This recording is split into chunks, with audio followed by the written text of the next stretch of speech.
Hey guys, how's it going? My name is Adam. Today I'm gonna show you how to download Summertime Saga on iOS.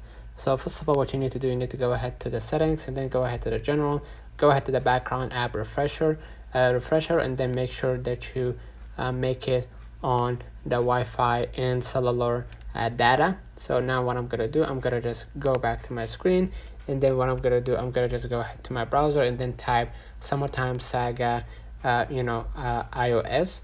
Then basically go ahead to any website that allows you to download it. I recommend that you go to the App Store or Google Play. And then as you can see right here, the Summertime Saga is available to my country.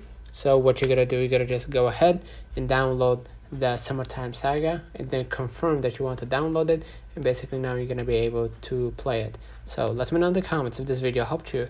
Don't forget to like and subscribe, and thank you for watching.